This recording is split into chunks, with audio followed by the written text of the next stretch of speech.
welcome you to come in, find your seats as we're about to get started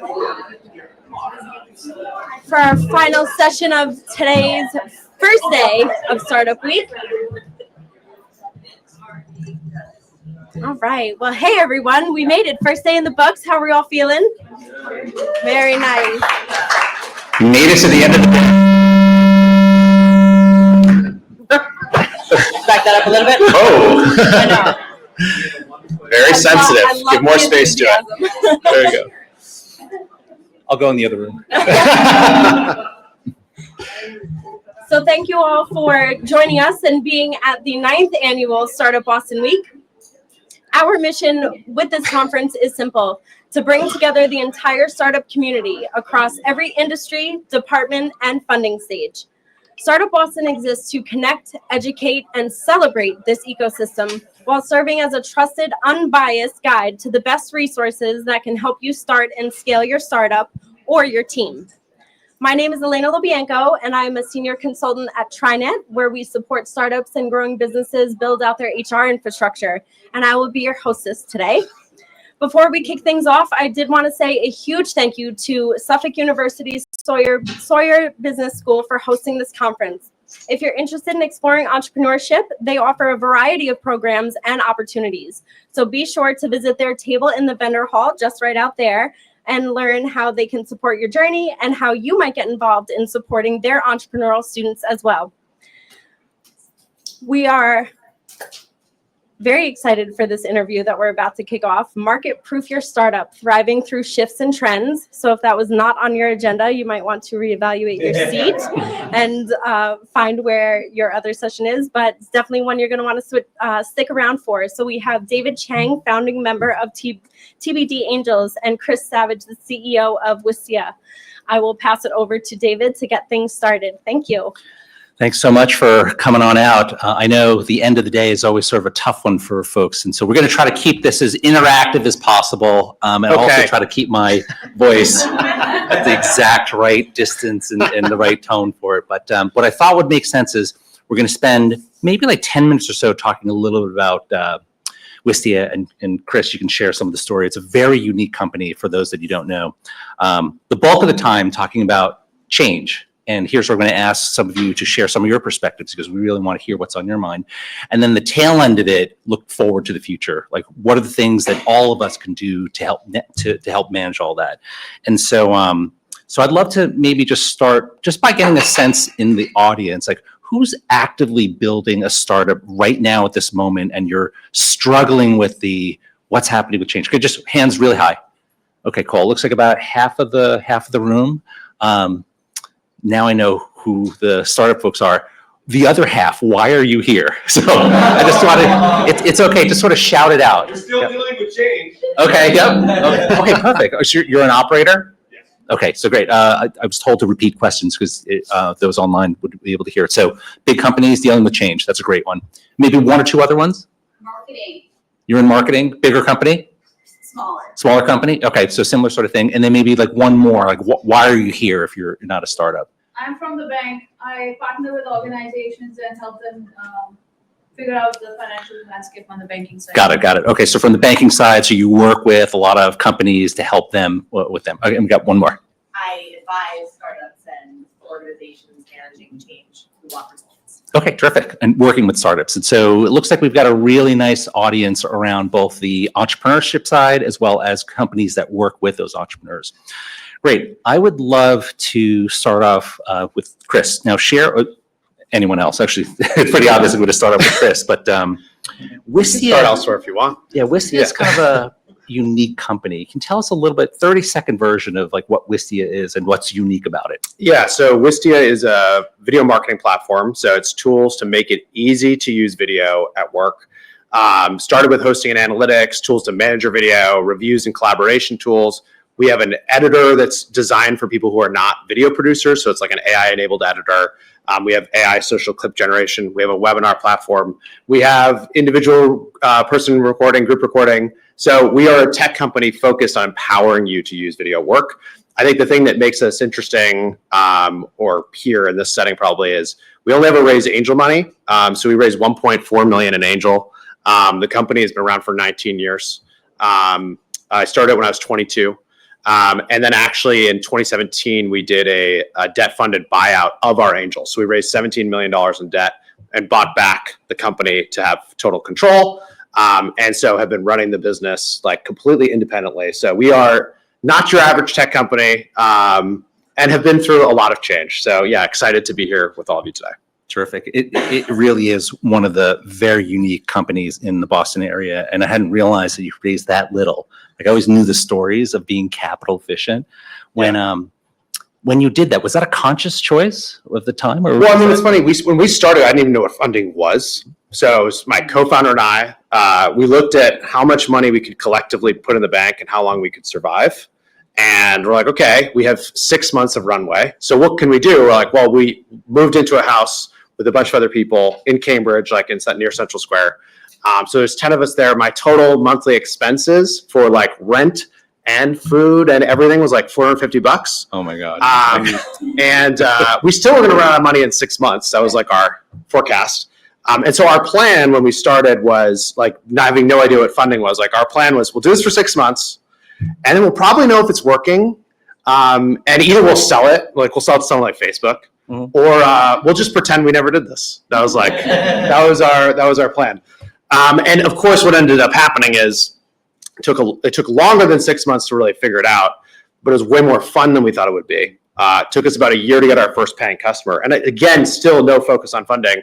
And it wasn't until we were about 2 years in when we were actually cash flow positive on our incredibly meager level of expenses that we realized like, hey, I think we're onto something. We had massive companies that were using us and they had signed up for this like video platform that helped them privately and securely share video. And the companies were so big and it was just such a shock. Like it was like Cirque du Soleil was like customer number 5. PBS was an early customer.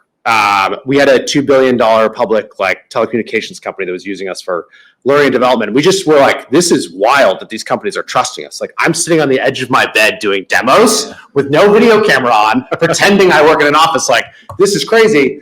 And we thought we needed help. And actually we had gone to an event called Web Innovators. Do you remember that thing? Oh yeah. And raise your hands if anyone remembers that. Yeah. So it's like three or 4. It was kind of like this. It was every month that people would go and do demos and like chat. And we met people at things like this and we're like, wow, these people are great. Like we should hire these people. And so it was actually wanting to hire 2 people that we'd met at an event like this before we had the money to do it. But we felt like we were onto something that made us think about funding. And so we raised our angel round. Our first angel round was like $650,000. That we thought again that would last for like a year. That's what we told our investors, and this is in 2008. So the world went to shit, and we just hunkered down. We didn't hire anybody else, which nobody expected. So it was just the 4 of us for another like 2.5 years. And right when we were running out of money, I mean literally right, like we had gotten a law firm that gave us like pro bono work to close the round. And I don't know if they just had like a sense of this or whatever, but they called us like, hey, you guys owe us $40,000. And I was like, oh, when? They're like, this month. I was like, okay, I am going to run out of money. And it was like about to happen. And amazingly, 3 months earlier, we'd made a big change in the business model and a little bit of the focus where we've been trying to get really big companies and we'd instead shifted towards helping like SMBs, like small and medium-sized businesses. We'd been all private video sharing before this, and what our customers were asking for, we had great analytics. And like, can we use this for videos on our website? And we're like, no, we're the secure thing. And they're like, no, please, I want to know what's happening on my website. So we listened to them and we added embedding. And that summer, we started that summer at 30 paying customers and ended that when we were running out of money at like 220. And, that was like 4 years in. So things were taking off. And so bad news, like we're going to run out of money. Good news, we had momentum. So I went back to the original investors. I went to one investor in particular. I was like, told him all this. He's like, Chris, this is great. Nobody ever grows like this. He's like, I want to fund you. And so he gave us like another check for $100,000. He flew me around, raised the rest of the round in a few days. And that was the last money we raised. And during this time, did you ever find that you were up against a competitor where, oh man, it'd be great if I had 5 million, 10 million to compete with them? Well, what's funny is at that time, we probably had like 10 competitors, and they were all super well funded. And we were able to focus on a segment of the market that they couldn't focus on. So we were just super focused on SMBs, but all of them, because they'd raised so much money, they needed their revenue to grow really rapidly. So they could not do that. So they were all focused on enterprise. So we just kept going and doing our thing. And like, our goal was like, let's just make a great product. Like, let's make a product that's so great that people actually talk about it and share it. And like, let's build a fun brand. And we did all these things that they weren't doing. And it felt at the moment like, this sucks. Like, I wish I had more resources. But of course, in hindsight, like, we're one of the only companies that actually still is growing in the space. And so a lot of them got too overcapitalized, went out of business, sold for peanuts. Just like they didn't hit the market at the right timing. And so it ended up being like a unique advantage. That's amazing. The shifts in the market, right? So you've seen a lot from inception to today. Like, can you name a time where something hit you from out of the blue that you didn't have any control over, that suddenly was like, I've got to reevaluate the business. I've got to deal with this change. It may be like a near death situation kind of thing. It's like, tell us a little bit more about like. Yeah. Let's see. I feel like when that first near death was like at that moment we had figured it out. One of the big things that we've seen is like when I started, if we went to a company and said, hey, do you want to make video? Like, this sounds like a good deal, like to make a product video. They'd be like, that sounds great. I want a product video. I want to see if people watch it, but I don't have 20 grand to make a product video. And then DSLRs came out that support video. And so that cost per video dropped from like 20 grand to 4 grand. And as that happened, people's expectations for how they were going to use video start to change pretty rapidly. The same thing happened again with the iPhone. And when they started supporting video, that cost dropped again. And then I would say the obvious recent one is like AI is now transforming video also, right? So like the cost of video can be cents if you're generating it with an avatar and doing all this stuff. It's opening up to completely new uses. And I kind of looked at all these moments as like, if we don't embrace this aggressively and early and understand it and lead on it, we are not going to be relevant as the transition occurs. And so there has never been another time where I was like, there's lots of specific examples I can think of that were really rough. But like, there hasn't been one moment that was like, oh, we're screwed. Yeah. Because we just ran the business profitably, which also is counterintuitive for tech. But we always felt like that gave us another advantage where a lot of people raise a lot of money to search for the growth. And my thing is like, get boxed into this. My thing is like, you should raise money and know you're searching for growth, and you should raise the least amount of money possible to keep your options open. Then there's a different thing, which is like, if you know how to grow, raising money to serve growth. And so I think it's searching versus serving. And if you know how to grow and you put $1 in and you get 3 out, it would be irrational not to do that. Yeah. A lot of the times, if you're running a business like really closely and profitably, you can find creative ways through it. Like when we did our buyback, one of the reasons we did the buyback is we had some people who wanted to buy the company. A bunch of companies tried to acquire us. And my co-founder and I were looking at this. We're like, okay, should we sell? What should we do? I mean, I'll make life-changing money if I sell. It's obvious reason to sell. This is what we thought we were going to do in the first place, is like do this and like sell it. But actually, when we got down into it, we're like, well, we would go back into the video space if we sold the business. And why would we do that? We're like, well, there's a lot of work to be done with SMBs. Like how you make videos really changing. There's like a lot of exciting things there. Okay. So who would we hire? Well, I have a list of people like they're on the team. Like what type of customer we focus on? We're like, we know SMBs are underserved, like yada, yada. We basically realized that if we sold the business, we'd try to rebuild it. But what that actually made us recognize, like, why are we even considering selling? And I think this is the interesting part, is like, we were considering selling, and my co-founder and I did not say this out loud to each other until there was like an offer in hand, because we were both really unhappy with prospect. With how we were running the business at that moment. Oh. So we were actually running at a loss, searching for growth, doing like things that were kind of like FOMO things. To your point, like, do I wish I had more money? I was like, well, I had a bunch of money in the bank, so we spent it and acted like we raised money. And as we were searching for growth and not finding it, we're like, now we're just making dumb decisions because we're always super long-term focused. And when we were running at a loss, we didn't even say it. Everyone just became short-term focused. Like all the meetings were like, we must get this revenue number from this to that by next month. And if we don't, our loss is going to be a lot bigger. And you do that for 3, 4, 5, 6 months in a row, and it changes people's mentalities where they weren't doing obvious things that were good for the customer. And so this was like this moment that we realized, like, oh my God, we're going in the wrong direction. So after we did the buyback, we raised a lot of debt to do it. But we thought that raising the debt, it would force us to be profitable. And that would force prioritization and focus. And that our bet was that we would actually grow faster. And the cool thing is like that actually happened. Where like we flipped to being profitable, but then everyone could say no to tons of things. And so suddenly our revenue growth like picked up. That's wild. I mean, I hear two things out of that. And so one is you have a team that has really embraced change, right? Yeah. And like change has always been part of it, but change is being nimble, change is being able to take a market shift and deal with it. And then it's also, the second thing I heard was around loving the business, having passion for that particular customer base, what you were doing. And so that's something that you can't just simply invent out of the blue, right? So That's a lot right. of people like had that. How many people were on the team at the time?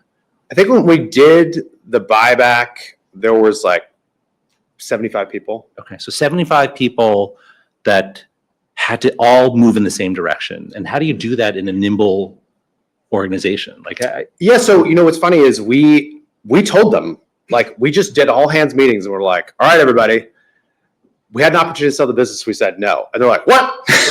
yeah, What are you doing? yeah. So I can only imagine that Yeah. because like if you look around the room, there's about 75 people in the room right Yeah. now, right? So it's There were people who were quite upset and they were like, but hold on, like, we know what we want to be when we grow up. Like, that's what we figured out is like, we know what we want to be. We want to be this long-term independent business. We want to grow sustainably. And that was like it was such a magnet for the right people that I remember when that ended, that there was a bunch of people who were like, this is amazing. Like, oh my gosh, this is going to be the best version of Wistia. And there was a bunch of people who were like, I don't want to do this. And so we did this buyback, which employees participated in. Mhm. So it actually was like we sold the business for them. So of course I told them we're not selling this. Like, would you like to get this buyback like we sold the business? And what ended up happening is most people took it because we were talking about we're going to use profit sharing going forward. If we ever sell the business, we're going to take a slug and give it to the team and all these things. But the people who left were the people who weren't aligned. So it created this moment of massive alignment. And we also you were signing up for a big challenge. Like, we were running, I think we were 3 million negative on EBITDA. And so we're running 3 million negative, and our goal for the year was to get to 3 million positive. Like, so a $6 million swing. And I'll never forget, like, up until this point, we do an all hands meeting once a month, go through the finances, no questions. No questions. No one's asking any questions. Well, let me tell you, after we did this buyback, we were like, oh, I have lots of questions. And in that first meeting, someone raised their hand and like, hey, I think I can like reduce our infrastructure cost quite a bit. Can we do that? And we're like, how long will it take? And they're like, we think like 2 to 3 weeks. We're like, okay. And they came back a month later and they had saved like 4 points of gross margin. And so we said that at the next all hands, and everyone cheered for them. yeah. I'd never seen people cheer for cutting costs before. And it was this incredibly aligning thing because it was such a polarizing thing.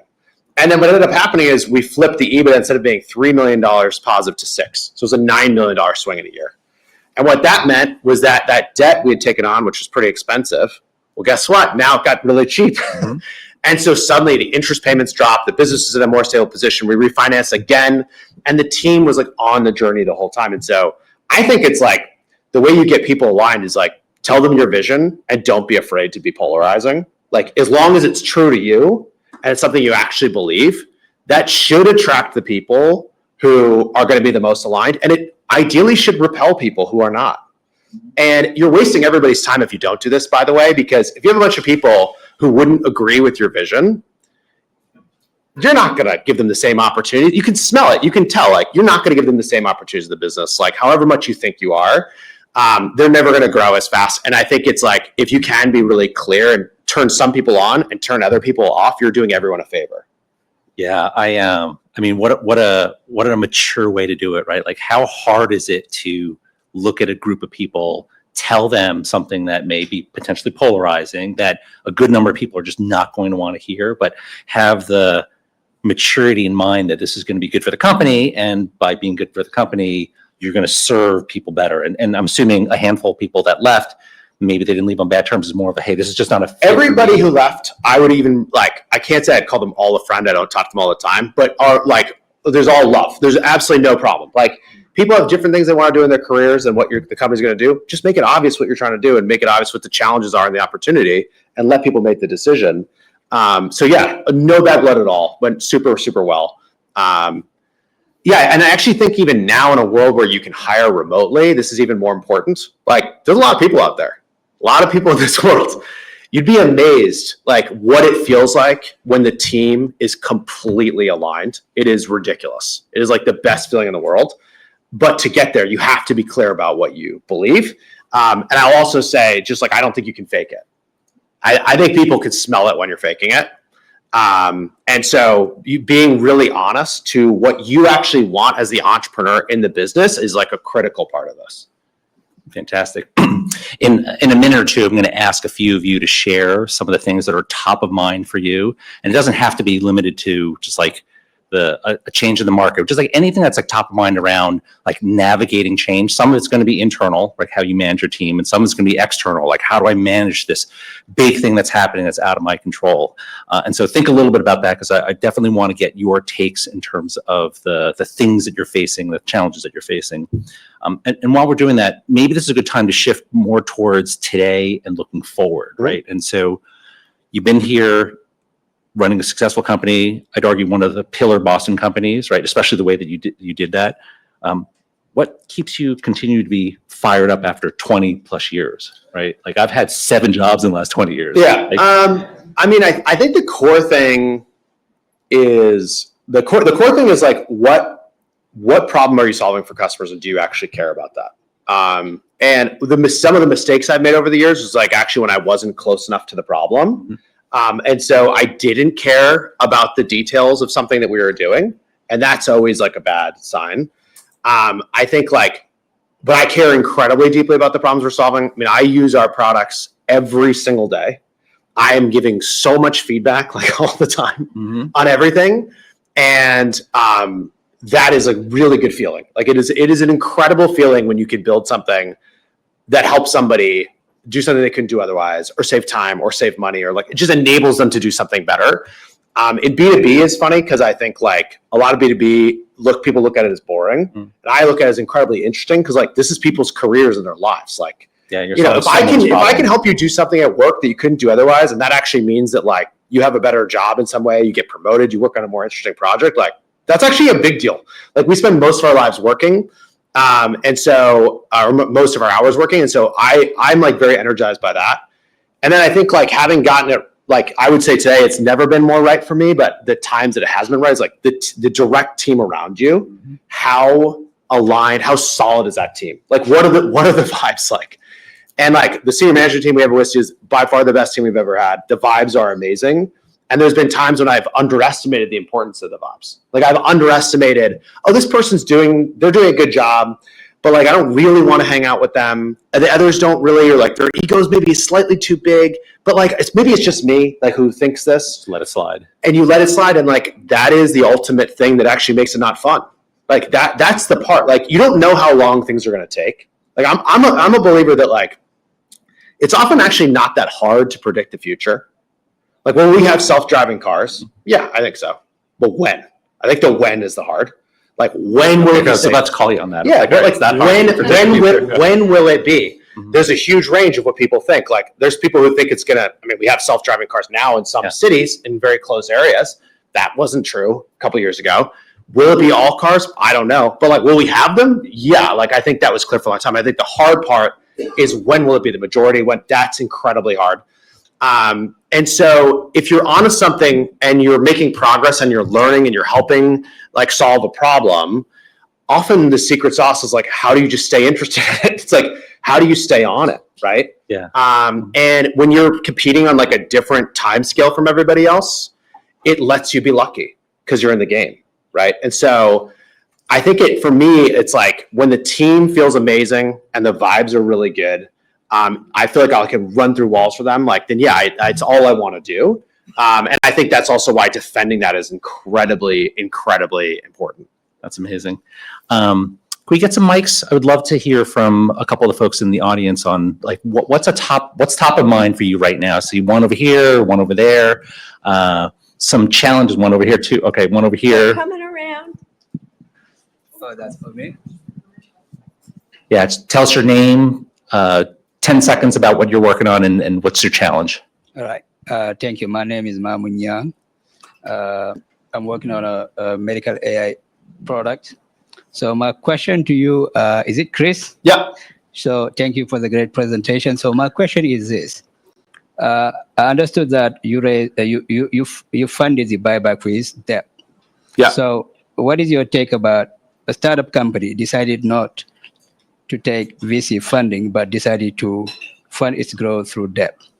I think it just depends how predictable your business is. So when we raised the debt, we ended up going with a firm called Excel KKR, and they basically were like, all right, send us your data on like every customer's revenue by month, last 4 years. We're gonna do a bunch of analysis on it. This is the type of analysis we did internally all the time. And they came back and they're like, your revenue is going to keep growing at this rate and that rate. And like, this is the downside risk and all these other things. And I was like, yeah, that's what I think. Like, you see the same downsides that I do. And so when we ended up doing the closing dinner, I'll never forget, they like, Samantha Shows, the partner there who did the deal, and she like raised a glass of champagne. She's like, we know you're going to pay us back. And I'm like, we are. Cheers. But we were a business at that moment with, I don't remember the exact number of customers, but thousands of paying customers, enough to understand trends like that. It didn't feel super risky. We were also growing at a pace that I felt that if we failed with the debt, like if we couldn't actually grow out of this and get more profitable, then we'd basically be faced with the same decision we were just looking at, which was selling the business. And it would be probably a bad outcome, worse outcome for my co-founder and I, but we were big enough that I felt that the business could sustain that risk. So like it would still probably change my life is kind of the way I looked at it. It wouldn't be the same as if things had gone great, but like the downside was knowable. I think if you are trying to, back to what I was saying before, if you're trying to raise money to search for a business model, I would not raise debt. I think that's a pretty scary thing to do. I think if you have a business model and you have enough predictability that you could take it to someone who writes debt and software and can underwrite against your revenue, then like, sure, use it. But in that moment, I'm not like religious about the type of funding. I would just look at like, what is the best fit for the problem you're trying to solve at that moment? There's funding options now that will fund you based on your sales and marketing growth. So there's certain forms of funding that basically like you raise money and you say, I'm going to take my revenue from 100 to 200. Pick your unit, I don't know what it is, things. And they'll take a percentage on that journey from 100 to 200. And if you go fast, they get paid back more quickly. And if you go slow, they get paid back longer. But there's just lots of funding options. So I would just look at it as like, if you're searching, minimal equity is probably the right thing because those investors understand that type of risk. If you're serving growth, then like look at the litany of options you have. All right, great. Bobby. Bobby Carlton, one of my 5 companies is called Innovation Women.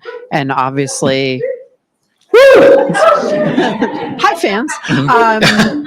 And obviously with the political climate, anything with the W word in it is now suspect because it's anti-DEI time. And so, we're in this interesting place where I'm regularly getting asked if I'm going to change the name of my company. And I'm in the mood to double down. And I'm curious, what outside things, like I couldn't control, obviously, the political climate. So, just looking for a little bit of conversation. And by the way, we're a customer. Well, first of all, thank you. And very impressive to have 5 companies. So congratulations. I think you should probably, if you're saying instinct is to double down, I think you should probably double down. I think like in the world that we're in, like we want to see things that we understand and can agree with. And so if that's what you're thinking, you're going to attract more people who are looking for that very thing. I think it's probably a better bet to get more of the best customers than to try to get some that are not as good, right? Like if you were to get customers who didn't like the name of the company and its current form, like, do you want them? Yeah. So I think if that's your instinct, like I would double down, and be loud and proud. Yeah, and can I also add to that? So I'm a trustee at a local university, and one of the challenges I can't find the exact distance here. One of the challenges was that we had to scrub a number of the DEI references, and our president specifically made the call for, we are not going to change our internal operations. We may have to change some of the language on the site, but a lot of it was around keeping core to the mission. And so names are one thing, but like what you do on a day-to-day basis, like it did not change any of that. And so I know you well enough that I don't think you will change that. And so I think you're on a good path. I saw the microphone going around somewhere right here. We got one in the back and then go ahead. Hello, I'm Hannah. I'm very happy to be here. We're working in the space of substance use disorder. My question was about what advice do you have for people from non-tech backgrounds? Because there are many rooms that I walk in and I feel I don't belong, like I don't have the skills. I have ideas, but I don't know how to code. So yeah, and I have no skills in that kind of area. So what is your advice for people from non-tech background in this space? Great question. Should I move this closer now? I think we've changed. I'm not really sure. Can you hear me my okay? voice Okay, good. is not good. Yeah, I think that's a great question. I mean, I think you are lucky of the time that we're in this exact moment, because like you can vibe code, and I think everyone's trying to figure this out. And I don't necessarily think, I mean, I am somewhat technical, but when I started this business with my co-founder, like I was not coding. I had coded in high school. We've hired tons of people that are not technical into lots of different roles. We've had a bunch of people who started on our support organization, got to know the customer really well, started dealing with more technical issues. And we probably have like, I'm going to say 6 engineers that started as like non-tech. And I think the tools to learn today are better than ever. So if you're trying to learn it, then I would like get an AI to teach me how to use the tools and get an AI to give me feedback on the code. And I actually think in some respects, it's like a big advantage to be at this moment because it's going to be much easier to be AI native. And it's a lot of the people who are the experts who are like, don't want to change their workflows and don't want to change the things that they're doing right now, who are probably going to be late to this. But you also don't like, I would kind of look at it as like, use it to prove out your ideas, to prove out like the products that you think should exist. And what people follow is traction. So if you are a startup and you guys are trying to figure this out and you get traction, I promise you people will pay attention. Like alignment follows results is something I say all the time. And you can have the best strategy, best plan, best pitch. But if you have like none of that and you have results, people get excited. So I would just encourage you to search for that any which way you can. I would like let yourself be free of like, yeah, most people aren't technical. That's totally fine. Hannah, the one other thing I'll throw in there, I normally like to disagree with people, but I can't disagree with anything. I'm like, damn it, that's what I was thinking too. But the one other thing I'll add is if the primary risk for your business is around something that's technical, then everything that Chris shared is exactly right? So these are things that it's no better time. It opens up the tools for many other people. If the primary risk around your business is around the business itself, right? So think of ride sharing as an example. So when Uber and Lyft launched, it wasn't that it was hard to get a mobile app. It wasn't that it was hard to get GPS. It was the question of whether or not you would get into a stranger's car. And so I got to believe in the business you're in, that's probably what you think about day in, day out. So if you de-risk that side of things, it's a very different path. And so I think there's lots to feel good about, even if you don't have a technical background. Next question, Mike. Great. Sean Robinson built the first college sports analytics platform. Question is, I'm taking a twist on shifts. How do you deal with change in behavior, amongst your potential customer base? Amongst the customer base. Yeah. Amongst the customer base. Yes. Yeah. I mean, I think that's a really good question. I think we've done a lot to change, so we started with this like video platform that was private and secure. That's where we got our first customers. Then we went towards like, okay, we're going to embed it on your site, be this like marketing thing. Then eventually we started building recording tools and an editor and all these different types of things. And what I found is that like people's mental model about what you are, the longer you are it, the more centered they are on it. So changing behavior takes doing something that kind of wakes them up to what's new. So I think this is why a lot of the times we'll see like big tech launches where the fanfare around the feature might be really big, even though it could be incredibly easy to make the thing. Like, so I think you have to employ other tools. So it looks like in a software product to change behavior, it's like the alerts in the product, it's changing your pricing model, it's making it clear that there's a lot of work and emphasis on something that's different. And the other thing that's interesting is often like existing customers. The good news is that if you have an incredible experience, like if you focused on building a really great brand, great support, stuff like that, they're much more willing to trust you for that new thing. So I kind of always look at it like that. Like whatever someone comes in for, we need to wow them with that. And then if they're wowed and they have a great experience and they like have a great time when they talk to support, or like a really great time when they talk to sales, or whatever the thing is, it's much, much easier. When the next thing comes up, they're like, well, at least I know all those other things that are the same are going to make me more confident that this is like a good thing for me to try to do. Did that answer the question? Okay. Hi, my name's Liam. I've worked with Bobby previously, but I currently work in IT operations and other stuff. And the other stuff sounds very mysterious. Very mysterious other stuff. In my time after working with Bobby, I was in the job search for quite some time. The market is kind of increasingly tilted against hiring, and we've hit a very low percentage of voluntary leavings for the last couple of decades. For the younger demographic, unemployment among under 24-year-olds is now at about 10.4%, and the hiring landscape is increasingly focused on the 70% of searchers who are using AI tools and the 80% of HR professionals who are using these tools. And the market seems to have not appropriately grasped how many of those are just systems talking to systems rather than people talking to people. And I find that that is increasingly coming down on companies who are not able to hire and searchers who are not able to find jobs. Do you see any kind of path forward out of that maze? Is there even a chance that it's happening? So just to understand the question, you're saying, will people like keep hiring again? To an extent, yeah. Okay. I think that we're dealing with a moment where there's a lot of like fear and uncertainty and doubt. Like a lot of people are very afraid because there's been some big, bold claims made about like the disruption that's going to happen to the workforce. Is there going to be just some disruption? I think it seems wild not to think that it is. But back to what I was saying before, when will it happen? I don't think anybody knows. I see a lot of unpredictability that seems to be getting more predictable when these AI tools are actually starting to deliver, because like the way they're delivering today require people. And so like the counterintuitive thing that would happen here is basically that, you know, with coding, way more people learn to code, so way more things get built, but then actually you need way more senior engineers, and you need more engineers everywhere to be able to actually scale and manage those things.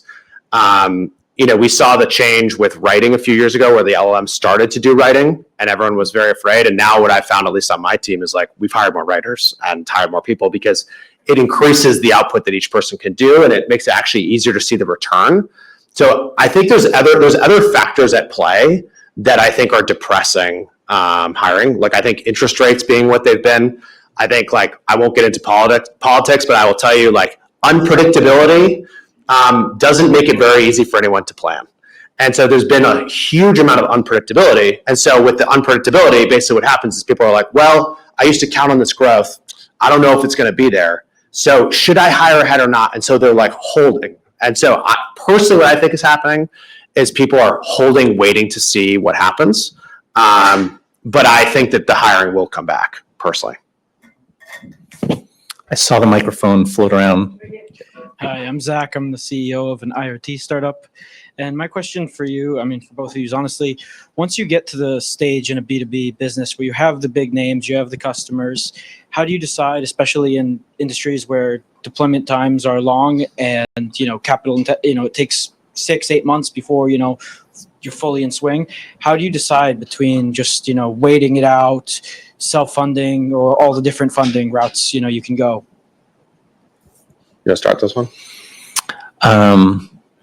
So I don't need to understand. So are you in a place now where you've got some existing customers and you're trying to figure out what's like the next couple steps? It's more than that. It's just like, how do we scale beyond,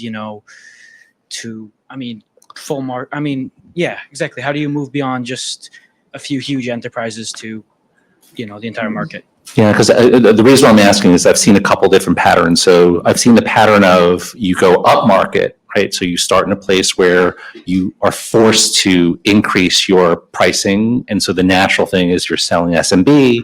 Well, why don't we go to large? And if you go to large, well, let's go to enterprise. And so it's a different kind of cycle. And so that's the question sometimes is around, well, now I want to take that same product, but this new customer set needs more things that I don't have, and how do I build for those things? And they have a long sales cycle, and you can definitely traverse that. And then I've seen the other direction where you've built for some large customer, but to get scale, I think this thing is we could slim it down and sell to another segment. And so for both of those, it's like a very, very different set of dynamics that happens, and it depends. Like in your world, you probably looked at both, right? Like you looked at all these different segments and navigate that. I think that is exactly right. It's hard to do both directions. People say historically it's easier to go up market than to go down market, because if you go down market and you're finding product market fit again, you need a huge number of customers often to make up for that one big one. And so the patience required is so painful that often people don't do it. I think that this is kind of a generic answer, but I think it's the truth. Like, if you have 2 enterprise customers, you can get 2 more. My question was more about, it's like, how do you expand beyond those enterprises in the meantime while, you might not see full revenue? Oh, got it. So let me repeat it back in case people are remote. So you're basically saying if you have a couple enterprises and you're going to get more, but it's going to take time, what do you do in the interim? How do you decide between waiting or like different types of angels or debt versus VC financing? Yes. What type of funding would that require? I mean, if you can show, in almost any case, if you can show consistently, like, hey, we're getting these enterprises and they're happy. Like, I think the most important thing would be, like, if you already have some customers, how happy are they? How engaged are they? What does their usage look like? Is their usage increasing or decreasing? How likely are they to recommend you? I would absolutely zero in on the footprint of that, because on the go-to-market side, funders and debt funders will not do this, but like an equity funder who knows what they're doing will look at that and be like, I know how to do enterprise sales. Like, we can hire people who have pattern matched that before. So the risk is, like, how valuable of a problem are you solving? If you have a product that you think is working with enterprise and that's slow, and you're trying to figure out, can I monetize it in the interim with like a different type of customer that's much less, spends a lot less money or whatever. If it's easy to do, I would do it. But if it's hard, I would just only stay focused on those existing customers, because it's all about showing that story of, like, here's the customer, here's the market, here's how we're better. And alignment follows results. So if you actually have results, that will change behavior. Like, that will get a funder to get excited. People don't have trouble imagining the upside if there's a beginning. It's a great one. There you go. Thanks again. My name is Pete Whiting. I run a software development and design firm. We're seeing a big shift in the leads that are now coming to us. It used to be a lot of, obviously SEO, various paid sort of, channels as well. Now a lot are coming through, AI agents like OpenAI. They're asking, okay, this is my problem. I've got a problem in Boston. I'll give the NAR, call the NAR company basically.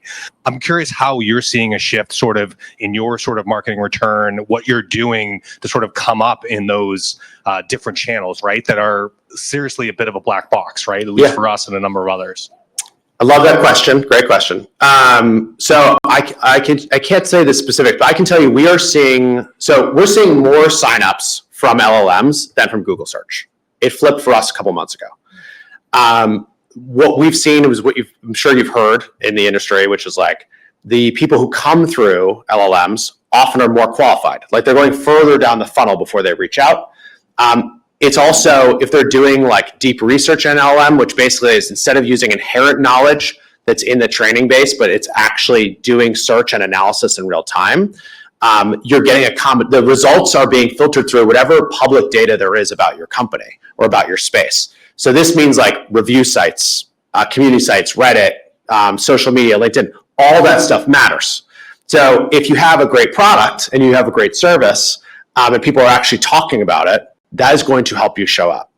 I think actually the age of like, there's also whenever the research stuff is happening, it kind of kills the old SEO model, which was, it doesn't really matter how good your product is. If your distribution's really good, you're going to win.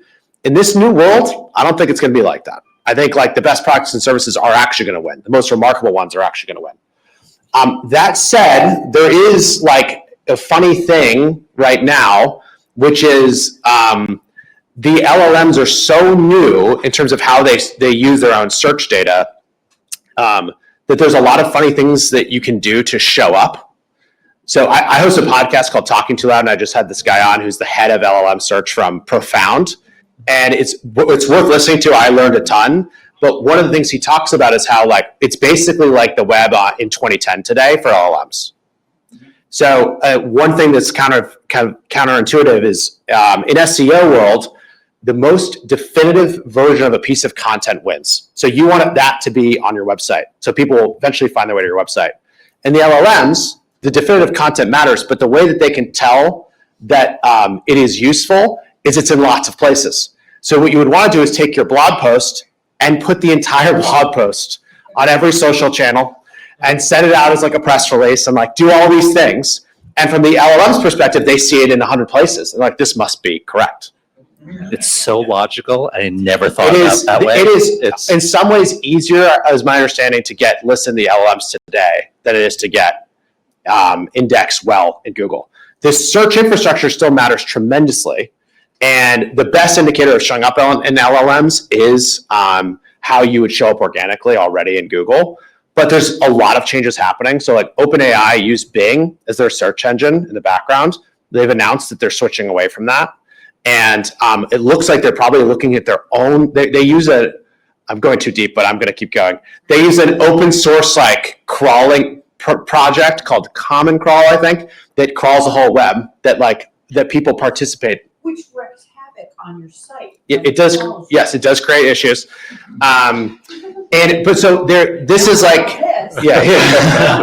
it does create many issues. Brush over that one. But the interesting thing is basically like, there's an opportunity that exists today with these, which is like, if you believe in your product, you believe in your service, get people talking about it publicly, get it out there, switch your content strategy so it's not just on your websites in all these different places.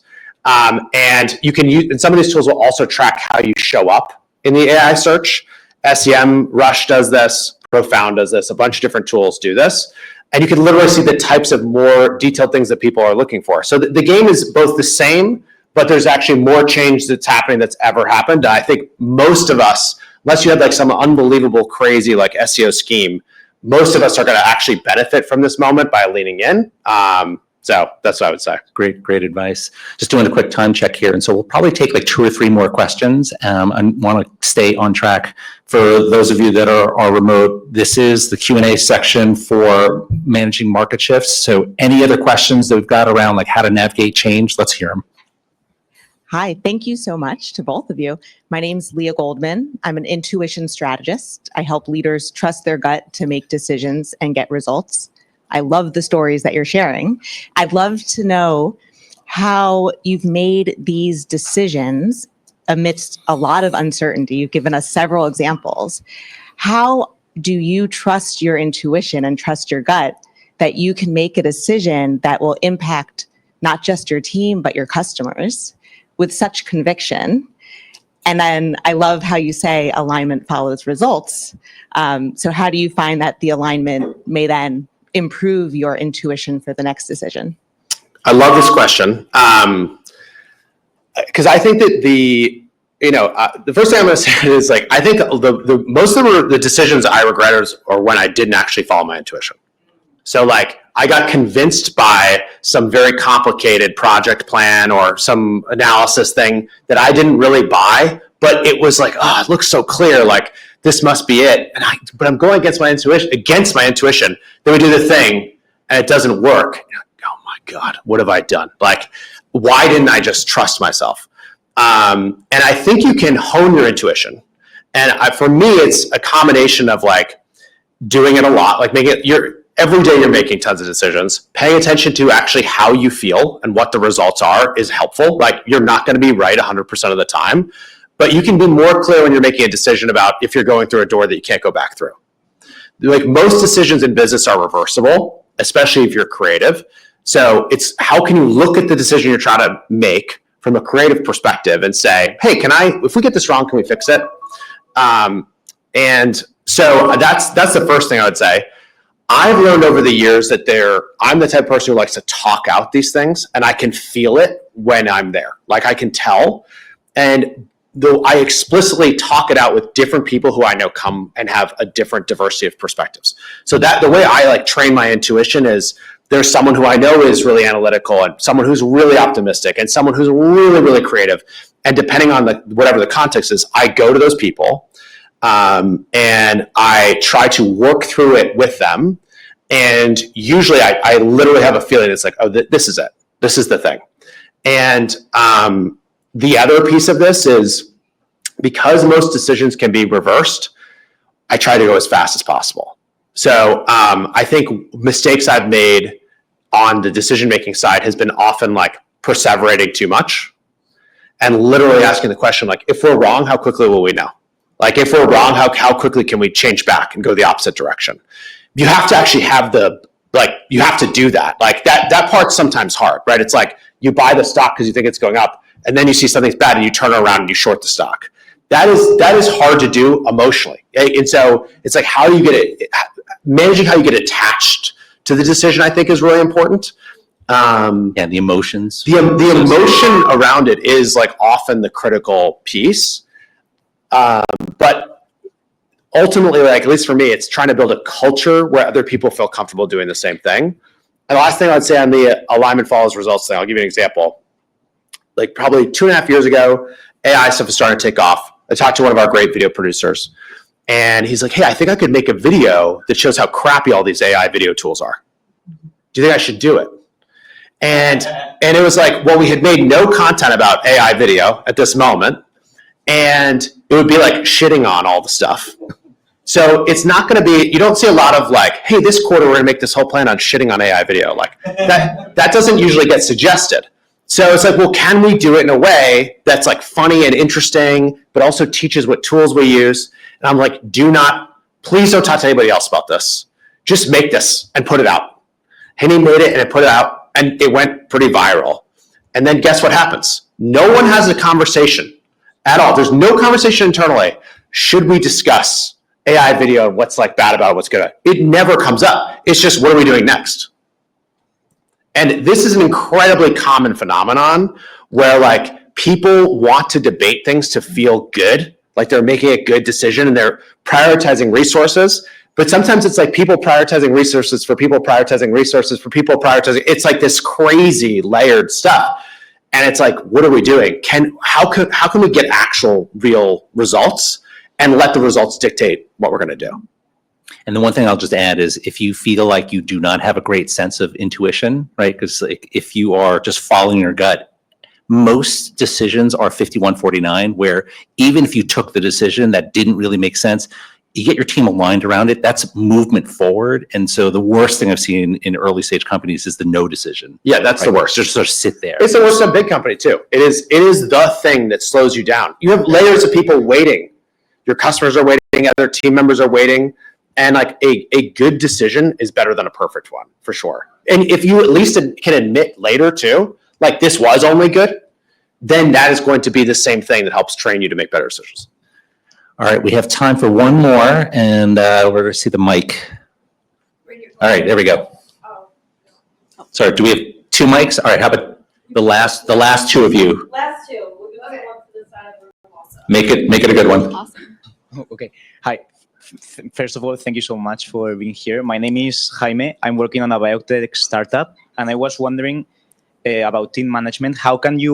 What is the key to make sure that your team stays aligned in an industry that, for example, is really, really volatile and that the product is going to take years for it to get approved and then it was going to get market surveillance and everything? So, yeah, I was just wondering about that. Yeah, I mean, I think in that situation, you're going to need people to believe in the mission of what you're doing. and you're going to have to find these short-term milestones that actually line up to that mission that make people excited. So get very, very long-term focused and don't shut up basically about where we're going and why we're going.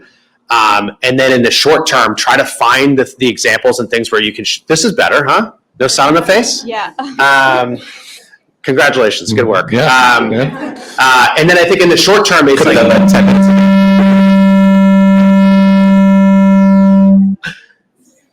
oops, subtle, yes. Oh yeah, and then I think in the short term, it's trying to find all those little moments to reinforce that long-term thing.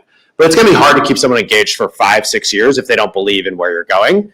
And it's also surprisingly easy if you have like a big thing you're trying to do. Like for us, it's like democratizing video at work. And there's people who've been at Wistia for over 10 years who have seen our journey on this thing. And also in that context, it's like we're actually at the very beginning because most people are still not using video while at work and getting the things they want out of it. So it's like I still rely on that as something that's like super important. But I think like in your case, it's all about those short-term wins that people can see the progress. Great. We'll take our last question. Okay, thank you. So I have a marketing business, work with outdoor sports brands and wellness companies. And I've got 2 enterprise clients and, trying to figure out my new customer acquisition process. We have, so we've got the service and then we have a new product. We built like this AI bot that essentially replaces the traditional sales marketing dashboard. So you can just ask the bot any sales or marketing question, whatever tools you use, it feeds into the bot and it just spits it out because we saw a lot of CEOs were like, they don't know how to use the dashboard. So we're like, okay, just ask it a simple question and it'll give you what you want. So for trying to think through how to market that. And so I am looking to, start investing in more of my personal brand. And so I'm just curious how much your personal branding impacts new customers or how you approach that. Yeah, that's a good one. So for probably the first 12 years of building the business, I was just posting on, it was called Twitter back then, but I was posting on Twitter all the time. This is what I'm having for lunch. This is where I went yesterday. And then also what's happening with the business. And I didn't understand how much it was helping until I stopped doing it. And I stopped doing it because I was like, well, should I be the one doing this? Do I need to do this? There's other people doing this. I think this is a distraction. I think this is a waste of time. So I completely stopped. And then probably 4 years ago, I was asking myself the question, I was like, what can I do that no one else can do in the company? And I was like, all of this social media is turning into people first, interest media. No one else is going to want to do this. My co-founder doesn't want to do this. I do a lot of speaking. At this point, I'm hosting a podcast, doing all those things. I was like, maybe I should be investing more in this. And so I do that on LinkedIn. And that was the impetus for it. And I had a lot of posts I had maybe 3 or 4 posts that I had written that did incredibly well. I was like, oh, this reminds me of when I was kind of telling the company's story from my perspective in the early days. And as I've continued to do it, it's become our fastest growing, completely organic channel. And it influences a lot of signups and has a very material impact on the business. And so I think it's really important. I mean, I think even LinkedIn just changed their algorithm again in June to make it much harder to get organic reach as an individual. Much, much, much harder because they just want you to pay to get the reach. They want you to boost the thing. And that is the downside of this stuff. The upside is that we're now trained to trust people. And if you can have people who are associated with your brand, I think that's really important. I think in a world of a lot of AI, I think we're going to end up trusting humans a lot more. Anytime you want to make a really big decision or want to go through one of those doors, it's harder to go back through, but anything that's expensive or whatever, I have a funny feeling you're going to want a human being who you talk to or know, or you feel like you can trust. And so one of the things that I think is going to happen, it's actually, I think has already begun to happen is as we have a world with unlimited AI slop, the humans become much more important. Yeah. So I definitely think you should be investing in a personal brand. I think you should be thinking as a representative of your company. I know that it can feel odd to do this of do I have to have a big ego to do this or whatever? You don't have to. It helps slightly. But like people want to connect with people. So I just think that being willing to get out there and share stuff like really matters. And I'll give you one last example. I mean, you can follow me on LinkedIn and see how I do this, and I'm constantly learning and changing things. But like, we posted last week a 15-minute video from a real meeting of me and my co-founder with two of our really creative people who were using AI to do a bunch of crazy video stuff. And we just post our reactions, our conversations, talking about like what was good and what was not. This was like, I mean, I look horrible, I think, in this video. Like literally, like I'm unkempt. Like it's like it's not made for the screen, like type of thing. But the comments on the thing are like, oh my God, thank you so much for bringing me inside what this is actually like what's actually working. Like no AI is making this. Like this is actually like pure humans like talking through something. And if I were to bet, I would bet we're going to see a lot more content like that. And so that is, I'm saying all this to give you permission. That's like what we want is like real connections with real people that we can trust. Yep. And if you're working in a place where you're not selling like a $10 thing, if you're selling a $1,000 thing, a $10,000 thing, a $100,000 thing, $1 million thing, it's going to be even more important. So I would just highly suggest that you play around with it. And I would say the hardest part of the personal brand is how much like the organic channels change. They're all different. I had someone describe it to me, who's an expert on this on my podcast, is like, think of each social channel as a different sport. So like, would you expect someone who's amazing at baseball, if that's like X, to also be amazing at basketball, if that's LinkedIn, to also be amazing at swimming, if that's TikTok? Like you would not.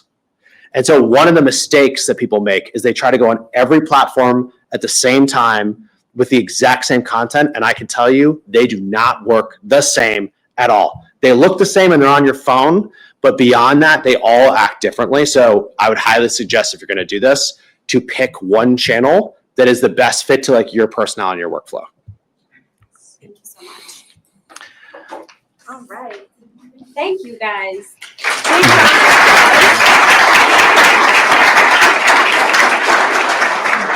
David, you kept us so true to time. Thank you for. I know beer is waiting for other people downstairs, so I figured. For me.